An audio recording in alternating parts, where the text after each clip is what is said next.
The story of Atlantis is one of the most mysterious and debated legends in human history. The name of this lost civilization first appeared in the writings of the ancient Greek philosopher Plato. In 360, before Christ, he mentioned Atlantis in his famous dialogues Timaeus and Critias, telling his students about a great island that had once existed thousands of years earlier. According to Plato, Atlantis was not just a land of wealth, but also a disciplined empire, famous for its advanced technology, strong governance, and magnificent cities. Plato described Atlantis as a continent larger than Libya and Asia Minor combined. At its center stood temples adorned with gold, palaces covered with a mysterious metal called orichalcum, and towers that rose toward the sky. The capital was built as an engineering marvel, concentric rings of walls, canals, and bridges that connected the heart of the city with the sea. Atlantis was not simply a city, it was a symbol of the harmony between human intelligence and the power of nature.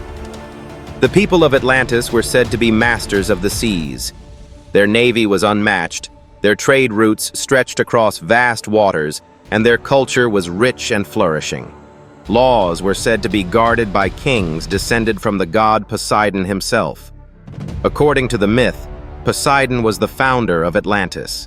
He shaped the land with his divine power and entrusted its rule to his sons, making Atlantis not just a human creation, but a sacred inheritance.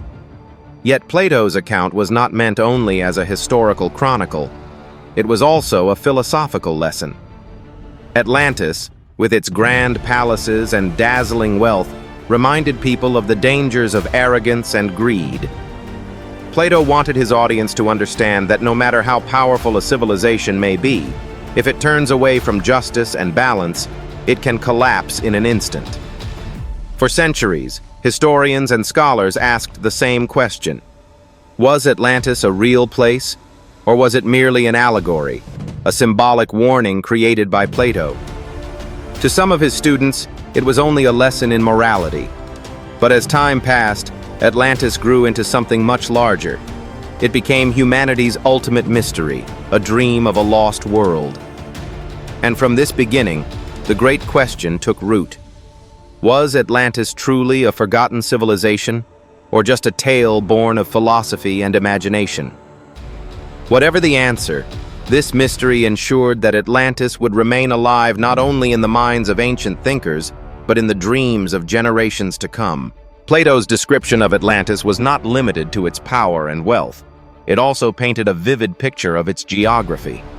According to him, this great landmass was larger than Libya and Asia Minor combined. In other words, it was a continent in itself, far greater than an ordinary island. At the center of this vast territory lay the capital city, designed in a way that no other civilization had ever seen. At the very heart of the city stood a massive palace and a temple dedicated to the god Poseidon. The temple was adorned with gold, silver, and a mysterious metal called orichalcum. Surrounding it were broad squares, marketplaces, and residences, all enclosed within rings of walls. These concentric circles were connected by canals and bridges, forming a unique system of transportation that blended the city with the sea. Atlantis was both a fortress and a marvel of engineering, where land and water intertwined seamlessly. Beyond the capital stretched fertile plains. These fields were so rich that crops could be harvested in all seasons of the year. Rivers flowed from the mountains into the plains, creating a natural irrigation system that ensured constant abundance. The surrounding mountains were filled with forests, minerals, and wildlife, providing the Atlanteans with endless resources. With such natural wealth, Atlantis became self-sufficient, thriving not only through trade, but also through the gifts of its land. Perhaps the most intriguing detail given by Plato was the location of this great land. He wrote that Atlantis lay beyond the Pillars of Heracles. In ancient Greek terms, this referred to the Strait of Gibraltar. This description suggested that Atlantis was located not within the Mediterranean, but in the Atlantic Ocean. For centuries, this single statement fueled debate and speculation. Was Atlantis truly in the middle of the Atlantic? Or could Plato have been describing a place closer to the Mediterranean? Different theories emerged. Some researchers believed Atlantis was somewhere in the Atlantic Ocean, perhaps near the Azores or the Caribbean. Others argued that it was linked to the volcanic island of Santorini in the Aegean Sea, where a massive eruption in the 2nd millennium before Christ devastated the Minoan civilization. To them, this real catastrophe might have inspired the myth of Atlantis. No matter which theory one accepts, the geography of Atlantis remains one of its greatest mysteries. Was it truly a continent swallowed by the sea? Or was it a reflection of real disasters reimagined as myth? Even today, the idea of a lost world hidden beneath the waves continues to spark fascination, leaving open the possibility that one day the oceans may reveal their secret. According to the legend, Atlantis was not an ordinary society built on a large island. It was one of the most advanced and magnificent civilizations humanity had ever known. Plato described it as a land blessed by the gods, rich in natural resources, but also guided by intelligence, discipline, and order. The Atlanteans reached extraordinary heights in engineering, architecture, agriculture, and seafaring, creating a society that stood as a symbol of harmony between man and nature.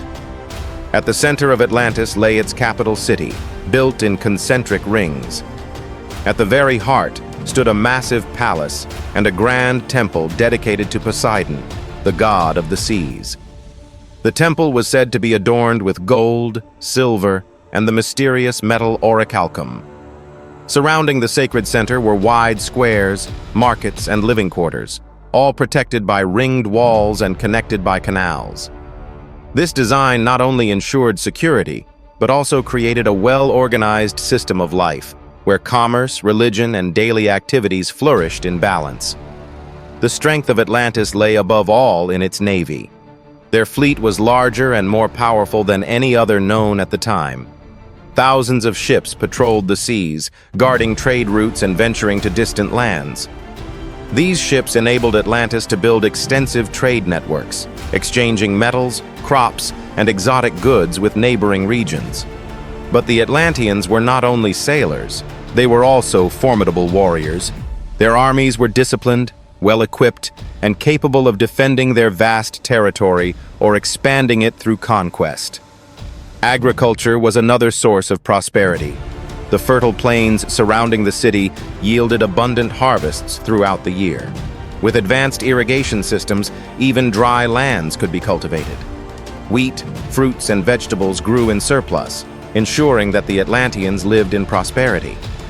This abundance gave them the freedom to invest in science, philosophy, and the arts. Culturally, Atlantis was said to be rich and enlightened. They had written laws, educational systems, and structured governance. Philosophers, engineers, and artists thrived in their society, contributing to its continued growth. This intellectual wealth, combined with material abundance, made Atlantis one of the most remarkable civilizations of its age. In the myths, the rise of Atlantis seemed almost flawless, a society blessed with wealth, power, and knowledge. Yet, as history has shown time and again, no civilization rises forever. Hidden beneath the glitter of gold and the majesty of palaces, seeds of arrogance and greed began to grow. These seeds would eventually mark the beginning of Atlantis's fall, proving that even the greatest empires are not immune to the flaws of human ambition. The story of Atlantis is not only about rise and glory, it is also about decline and downfall. Like every great civilization in history, Atlantis eventually faced its darkest chapter. According to Plato, the people of Atlantis once lived in harmony, guided by justice, wisdom, and respect for divine order. For generations, they thrived in balance, sharing their wealth and maintaining peace. But over time, prosperity bred arrogance. Greed and ambition began to corrupt what was once a virtuous society. The kings of Atlantis, descended from Poseidon, held both sacred and political authority. In the beginning, they ruled with fairness and discipline. Yet as generations passed, corruption set in. The rulers became ambitious, desiring more land, more power, and more wealth. Their subjects followed the same path. Atlantis, once a beacon of balance, turned into an empire hungry for conquest and domination. Plato recounts how Atlantis began expanding its power aggressively. Its massive navy and armies, unmatched in strength, marched against other lands. They even set their sights on Greece, attempting to bring the city-states under their control. This act of hubris, seeking to dominate the cradle of freedom and reason, angered the gods. For in ancient thought, whenever balance was broken, divine retribution was inevitable. As Atlantis reached the height of its power, it also entered the depth of moral decline. Wealth flowed endlessly into golden palaces, but justice was forgotten. Splendor masked corruption, and pride blinded wisdom. The Atlanteans no longer honored the harmony that had once made them great. Instead, they glorified their own strength, believing themselves invincible. The gods, according to Plato, convened and judged Atlantis. Their verdict was clear. The civilization that had once lived in virtue now stood in arrogance and excess, and thus it had to be punished. This was not only a myth about the fate of Atlantis, it was also a timeless lesson. No matter how great, a society that abandons balance, justice, and humility will eventually collapse. Atlantis's power, which had once been its greatest strength, became its weakness. The vast armies and mighty fleets that conquered others could not save it from its own corruption. The fall of Atlantis was no longer a matter of if, but of when. And soon, the reckoning would come not from human enemies, but from the very forces of nature itself. The rise and arrogance of Atlantis, as told in Plato's dialogues, led to one of the greatest disasters ever recorded in legend. The punishment of the gods did not come through human conflict or gradual decline. It came as a sudden and overwhelming catastrophe. According to Plato, Atlantis was destroyed in just one day and one night of misfortune. The accounts describe a series of devastating natural events. First came violent earthquakes that shook the island to its core. Towers crumbled, palaces split apart, and the great canals that once carried ships were torn asunder. Fire erupted across the sky, and the earth itself seemed to rebel against the Atlanteans' arrogance. Then came the waves, massive walls of water rising from the ocean, sweeping across the land with unstoppable force. In mere hours, the mighty empire that had taken centuries to build was swallowed by the sea. Observers from surrounding lands, according to legend, watched in horror as the disaster unfolded. They saw columns of water rising into the sky, thunderous quakes breaking apart mountains, and fires blotting out the heavens.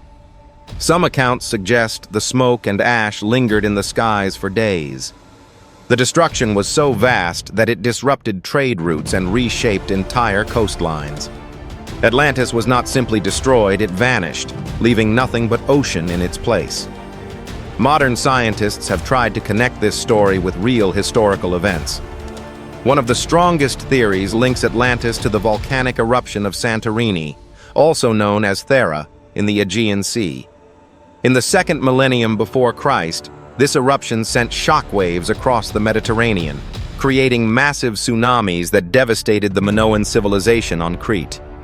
The scale of this disaster, with its ash clouds and tidal waves, bears a striking resemblance to Plato's tale of Atlantis. Other theories suggest the destruction was caused by massive earthquakes in the Atlantic Ocean or sudden collapses of land masses in the Caribbean. Some point to geological evidence of ancient floods, while others speculate about submerged ruins spotted off the coasts of Cuba or the Bahamas. Whether myth or memory, the idea of an entire civilization wiped out in a single night continues to haunt the imagination. The fall of Atlantis became more than just a story of a sunken land, it became a symbol. It warns us that no matter how powerful, no empire is stronger than the forces of nature. Wealth, technology, and armies cannot stand against the Earth's fury. Atlantis serves as an eternal reminder that when arrogance replaces humility, even the greatest civilizations can be lost to the sea. After the supposed destruction of Atlantis, the legend did not vanish with the waves. Instead, it echoed throughout the ancient world, shaping myths, inspiring thinkers, and stirring debates. For some, Atlantis was a distant memory of a real catastrophe. For others, it was nothing more than a philosophical tale. Yet either way, the story lived on, embedding itself in the imagination of civilizations across centuries. Plato himself claimed he did not invent the story, but had received it from older traditions. According to him, the tale was passed down by the Athenian statesman Solon, who in the 6th century before Christ traveled to Egypt. There, Egyptian priests reportedly told him of a great island civilization that had existed some 9,000 years earlier. These priests preserved the memory of Atlantis in their sacred records, describing a powerful nation that had ultimately been swallowed by the sea. If this account were true, it would push Atlantis back into the deep past long before the known civilizations of the Mediterranean. In the Greek world, reactions to Plato's story were divided. Many philosophers believed Atlantis was never meant to be taken literally. To them, it was an allegory, a moral warning about the dangers of arrogance, greed, and unchecked ambition. Atlantis symbolized how even the greatest societies could collapse if they strayed from justice and balance.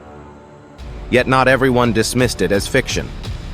Some scholars and storytellers suggested that Plato may have drawn upon real events, perhaps memories of floods, earthquakes, or eruptions preserved in oral tradition. The Romans, for their part, tended to treat Atlantis with skepticism. To most of them, it was a fable crafted by a philosopher rather than a historical record. But among ordinary people, the idea of a drowned land resonated deeply. Across the ancient world, communities carried memories of cities lost to floods or swallowed by the earth. In this sense, Atlantis was less an isolated myth and more a reflection of universal human fears of natural catastrophe. Connections were often drawn between Atlantis and other flood myths. The biblical tale of Noah's Ark, the Mesopotamian epic of Gilgamesh, and the Hindu legend of Manu all describe devastating deluges that destroyed entire peoples. The similarities are striking stories of hubris, divine punishment, and survival through cataclysm. Some scholars suggest that Atlantis is simply another version of this shared human memory of great floods. In the ancient world, then, Atlantis served many roles. It was a lesson, a warning, a curiosity, and a spark of imagination. Whether dismissed as fiction or remembered as history, the myth endured. And as time passed, far from fading, it began to evolve, carried forward into new eras where curiosity about the unknown only grew stronger. Although Atlantis had its roots in antiquity, the legend did not remain confined to the past. During the Middle Ages, the story faded from the forefront of European thought, overshadowed by religious doctrine. Yet with the dawn of the Renaissance, when classical texts were rediscovered, Plato's works returned to prominence, and with them, the tale of Atlantis was revived. This period of intellectual rebirth sparked renewed curiosity about lost civilizations and ancient mysteries, and Atlantis became a subject of fascination once again. The age of exploration added fuel to this fascination. As explorers like Christopher Columbus sailed westward and revealed entire continents beyond the Atlantic, many believed they had stumbled upon the remains of Atlantis itself. To the European imagination, the discovery of the Americas seemed to align perfectly with Plato's description of a vast landmass beyond the Pillars of Heracles, known today as the Strait of Gibraltar. Some writers even claimed that the advanced civilizations of the New World, the Mayans and the Aztecs, were descendants of Atlanteans, carrying forward fragments of their culture. In the 17th and 18th centuries, Atlantis was reimagined not only as a lost land, but as an ideal society. One of the most influential works was Francis Bacon's New Atlantis, written in 1626. In this vision, Atlantis was not a cautionary tale of decline, but a utopia, a society guided by science, reason, and harmony. For Bacon and others, Atlantis became an inspiration for what humanity could achieve if it embraced knowledge and justice. The 19th century brought an even greater surge of interest. Archaeological discoveries, new scientific theories, and the expansion of global exploration all reignited speculation about the legend. Among the most influential figures was the American writer Ignatius Donnelly.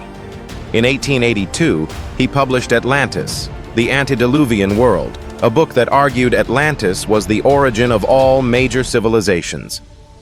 Donnelly claimed that the pyramids of Egypt, the temples of the Americas, and even systems of writing and mathematics all traced back to Atlantis. Though speculative, his ideas captivated the public and shaped modern perceptions of the legend. Through novels, essays, and newspapers, Atlantis became embedded in popular culture.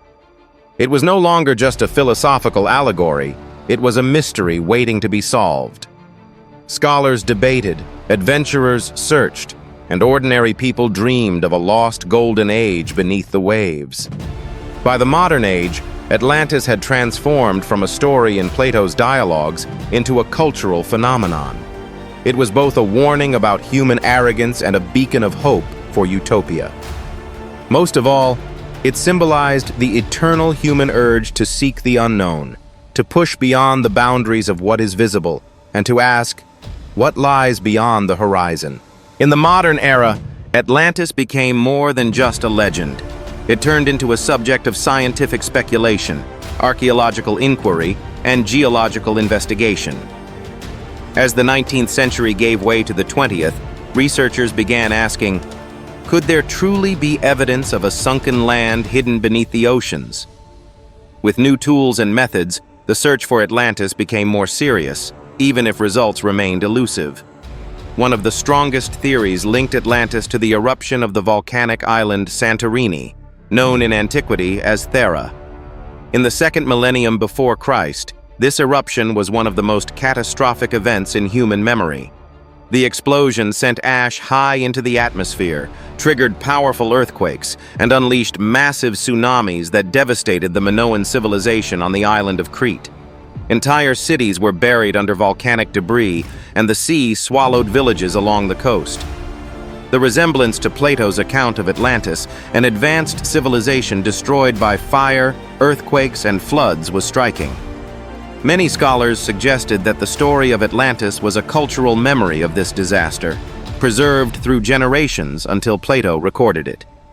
Other researchers pointed to the Atlantic Ocean itself. The Azores, a group of islands in the mid-Atlantic, were proposed as remnants of Atlantis.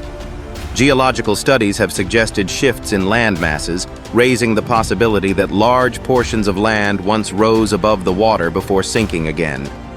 Similarly, the discovery of the so-called Bimini Road in the Bahamas stone formations beneath the sea resembling walls or roads sparked speculation that these were the ruins of Atlantis. Scientists remain divided.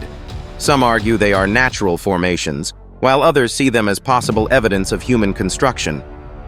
In the early 2000s, reports from Cuba's coast caused excitement.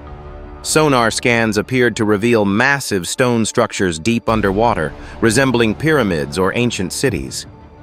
Could these be the remains of Atlantis? Debate raged, but no conclusive proof has been established. Still, the search expanded globally. Some theorists suggested Atlantis was in South America, connecting it to the advanced cultures of the Andes. Others linked it to Egypt, claiming the pyramids held hidden records of Atlantean knowledge. Still others looked to India, proposing that ancient ruins submerged off its coasts might be linked to the myth. Despite decades of searching, no definitive evidence of Atlantis has been uncovered. Yet the mystery itself fuels curiosity. Each new discovery beneath the sea, whether natural or man-made, reignites the debate. Is Atlantis real? Or is it a story we project onto every unexplained ruin? Perhaps with future technologies, deep-sea exploration, satellite mapping, or underwater archaeology, the truth may one day emerge. Until then, Atlantis remains suspended between science and legend. It is a reminder of how myths can inspire investigation, and how humanity's hunger to uncover the past continues to drive exploration. The mystery of Atlantis has not only inspired serious research, but has also fueled countless theories, speculations, and conspiracies. The absence of concrete evidence has turned the story into a blank canvas, allowing people to project their imaginations, fears, and hopes onto it. As a result, Atlantis has been described in many different and sometimes fantastic ways. One of the most popular ideas portrays Atlantis as a highly advanced civilization, far ahead of its time. According to this theory, the Atlanteans mastered energy, technology, and architecture on a scale the ancient world could not comprehend. Some claimed they used giant crystals as sources of limitless power, capable of lighting entire cities and fueling complex machines. In this view, Atlantis was not simply a lost culture, but the peak of human or perhaps non-human achievement, destroyed when its technology was misused. Another widespread belief connects Atlantis to extraterrestrial beings. Some theorists suggest that the Atlanteans either descended from or were guided by visitors from other worlds. Their advanced knowledge of astronomy, engineering, and energy might have been gifts from these beings. According to such stories, when the Atlanteans abused this knowledge, catastrophe followed, and the gods, or perhaps their alien benefactors, allowed the island to perish beneath the sea. In the 20th century, Atlantis was even used for political and ideological purposes. The Nazi regime, for instance, claimed that Atlantis was the original homeland of the so-called Aryan race, using the myth to justify their racial ideologies. Such distortions highlight how flexible and dangerous the legend could become when manipulated for propaganda. Other theories insist that Atlantis never truly disappeared. Instead, its people supposedly migrated across the world, seeding civilizations in Egypt, South America, and beyond. According to this view, the pyramids of Giza, the temples of the Maya, and even Stonehenge are remnants of Atlantean influence. This perspective turns Atlantis into the mother civilization from which all others sprang.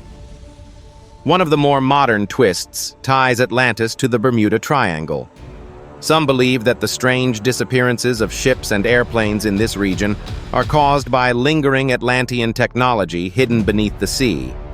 Perhaps, they argue, the energy sources of Atlantis are still active, interfering with navigation and communication. Of course, these theories range from the plausible to the fantastical. What unites them is not evidence, but the enduring human desire to explain the unexplained. The absence of proof has not weakened belief, it has strengthened it. Atlantis continues to be reimagined because it satisfies a deep human need, the need to believe in mysteries larger than ourselves. Whether a cautionary tale, a memory of real disaster, or the dream of a lost golden age, Atlantis remains fertile ground for imagination. And it is this very ambiguity that ensures its survival in human thought. For thousands of years, Atlantis has remained an unsolved mystery. Yet the legend is more than just a tale of the past, it has become a powerful symbol for the present and the future. From Plato's words in ancient times to the countless interpretations in modern culture, Atlantis has stood as both a warning and a source of inspiration. One of the most enduring symbolic lessons of Atlantis is its warning against human arrogance. In Plato's account, Atlantis began as a virtuous and balanced society, but as generations passed, greed and ambition corrupted it. Wealth and power blinded the Atlanteans, and in their pride, they sought to dominate others. This arrogance led to their downfall, destroyed not by enemies, but by the forces of nature itself. Even today, this lesson resonates. No empire, no matter how powerful, can survive if it forgets justice, humility, and balance. Atlantis is also a symbol of humanity's eternal desire to explore the unknown. For centuries, sailors, explorers, and scientists have searched for traces of this lost world. Every discovery beneath the sea, from ancient ruins to mysterious geological formations, revives the hope that Atlantis might be real. Whether it exists or not, the legend embodies humanity's curiosity, the drive to look beyond the horizon and uncover the secrets of the earth. In modern times, Atlantis thrives in popular culture. Movies, novels, documentaries, comic books, and even video games reinvent it in countless ways. Sometimes it is depicted as a utopia of peace and science, other times as a hub of advanced technology and power. In every form, it fuels imagination, proving that Atlantis is not just a myth of the past, but a living idea that continues to inspire. For utopian thinkers, Atlantis has become a vision of what humanity might achieve. A society where wisdom, science, and harmony prevail, a dream of a better future. In this sense, Atlantis is not just a lost world, but a mirror reflecting our hopes for what the world could become. Ultimately, Atlantis is both a warning and a beacon. It reminds us that arrogance can destroy even the mightiest civilizations, but it also stirs our courage to dream of new horizons. Perhaps one day, deep beneath the oceans, we may find evidence of its existence. Or perhaps it never existed at all. Yet its power endures, because the story of Atlantis speaks to something universal in the human spirit. But what do you think? Could Atlantis have been real, or is it only a creation of Plato's imagination? Share your thoughts in the comments, and for more journeys into history and mystery, don't forget to subscribe to History Burst.